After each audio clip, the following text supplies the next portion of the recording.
leviers d'accélération pour la coopération Sud-Sud, le thème de la deuxième édition du Forum Afrique Développement qui vient de tenir ses assises à Casablanca au Maroc, une initiative du groupe bancaire Attijari Wafa. Les 6e journées des chargeurs célébrées à Libreville, la capitale gabonaise, sous le thème du repositionnement des conseils des chargeurs africains face aux défis du 21e siècle. Les travaux viennent de s'achever à Libreville en présence du ministre délégué au transport, Emmanuel Jean-Didier Billet. Voilà pour les titres. Madame, monsieur, bonsoir. Merci à vous de nous rejoindre sur Gabon Télévision et bienvenue à cette édition d'information, la principale de la soirée. Le Gabon, élu, vous le savez, à la tête de la Commission des droits de l'homme de l'ONU, l'Organisation des Nations Unies, une élection qui atteste de la volonté de réforme du président de la République, Ali Bongo Ondimba, engagé dans ce combat sur la promotion des droits de l'homme, le regard de la presse présidentielle. Bienvenue au Volmico, Barthel Boisse, Anissé Sombaboubou. Sur l'échiquier politico-diplomatique international, le Gabon est une voix qui compte depuis plusieurs décennies.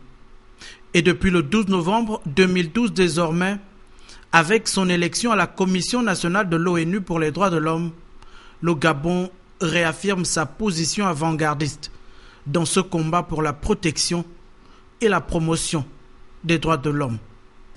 Et cette élection est sans contredit la manifestation, oui, il faut le dire, la manifestation de la reconnaissance des efforts fournis non seulement par le président de la République qui impulse cette dynamique en la matière, mais par l'ensemble aussi de l'exécutif dans le cadre des politiques de respect des droits de l'homme dans notre pays. 187 pays sur 193 ont donc approuvé le discours politique, mais surtout le processus de réforme initié par le président Ali Bongo Ondimba depuis l'année 2009. Et cette année, les populations gabonaises doivent également le savoir, précisément le 23 octobre 2012, mais nous en reparlerons certainement de façon circonstanciée. Le Gabon a présenté son rapport national sur les droits de l'homme devant le Conseil des droits de l'homme. Cette élection, selon moi, est une victoire et un succès. Un succès lié à l'engagement du chef de l'État d'abord et de l'ensemble de l'exécutif dans la promotion et la protection des droits de l'homme dans notre pays au niveau international. Et je pense que, engagés sur cette voie, nous devons poursuivre nos efforts à l'effet de pouvoir nous améliorer davantage en la matière et de jouer pleinement notre rôle de façon honorable au sein de ce Conseil des droits de l'homme, comme nous l'avons fait au sein du Conseil de sécurité des Nations Unies. Pour le chef de l'État, très attaché aux libertés fondamentales, les droits de l'homme constituent un idéal, tel que défini par la Constitution de la République gabonaise et la Déclaration universelle des droits de l'homme et du citoyen de 1789. Dans tout pays, la consolidation de l'état de droit repose sur une justice indépendante et impartiale permettant de garantir la paix sociale et la sécurité, de protéger les droits des plus vulnérables et de prévenir les extrémismes et les intolérances. Cette conviction m'a amené à initier de profondes réformes qui visent à rendre les institutions judiciaires plus cohérentes, plus efficientes, plus transparentes, plus accessibles et plus équitables. À ce titre, nous avons adopté des lois visant à protéger les droits des femmes et des enfants pour lutter contre les discriminations ancrées dans les pesanteurs culturelles. C'est le cas du nouveau régime judiciaire de protection des mineurs qui permet de lutter contre le trafic des enfants. Le Gabon a aussi initié la résolution 65/189 de l'Assemblée générale sur l'institutionnalisation du Journée internationale de la veuve. Les acteurs sociaux au Gabon, tels que la fondation que préside la Première Dame, participent à tout cet effort.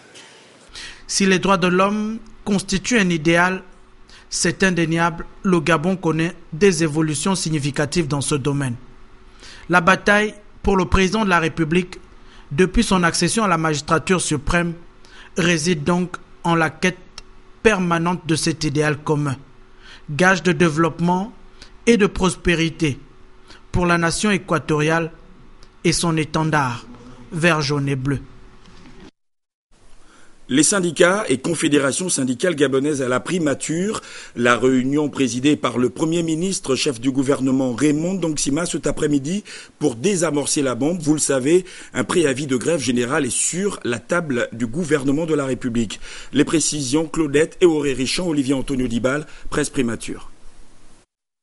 Suite au préavis de grève de 3 jours déposé en fin de semaine dernière par 16 organisations syndicales des travailleurs du Gabon, le Premier ministre chef du gouvernement Raymond Ndongsima a spontanément convié à la table des discussions les responsables de cette partie de la société civile. Il était entouré du ministre de l'économie, de l'emploi et celui du budget et fonction publique ainsi que leurs délégués respectifs. Je pense que c'est le texte que vous m'avez envoyé et me conformant aux usages, et comme vous l'avez vous-même indiqué dans la lettre, vous avez dit que vous étiez ouvert au dialogue pour le démarrage des négociations. J'ai voulu immédiatement, dès vendredi, saisir les uns les autres pour vous demander de venir me rencontrer aujourd'hui. Cette démarche participative et consensuelle qui caractérise le chef du gouvernement a été fort bien appréciée par les partenaires sociaux. Votre sage réaction d'accepter de nous recevoir mérite tout de même d'être saluée car elle permettra de nous mettre à l'abri d'une explosion sociale que nous ne souhaitons pas. Au terme de 2 heures d'échanges dominés par des questions de méthodologie, 3 commissions ont été retenues pour l'ouverture imminente des négociations. Nous venons simplement d'enclencher le processus de discussion. Donc, et comme vous le savez, en méthode, dans le domaine du syndicalisme, lorsque vous posez un problème, l'employeur est tenu de vous recevoir dans les 48 heures qui suivent. Donc, nous remercions déjà le Premier ministre de nous avoir reçus. Et d'avoir tracé les voies des négociations qui vont démarrer lundi 26 au matin. Et nous allons faire le compte-rendu à nos mandants, c'est-à-dire aux travailleurs, pour leur faire part de ces débuts de négociations. Sachant que nous avons 3 semaines, je dis bien 3 semaines, pour aboutir à des conclusions positives. Ce que nous avons convenu, c'est que nous allons mettre en place 3 commissions pour essayer de discuter des 22 points qui ont été soulevés par les centrales syndicales. Et ces commissions vont commencer à travailler à partir de lundi de la semaine prochaine. Je vous l'ai dit en titre, quel levier d'accélération pour la coopération Sud-Sud? Le thème de la 2e édition du Forum Afrique Développement qui vient de tenir ses assises au Maroc.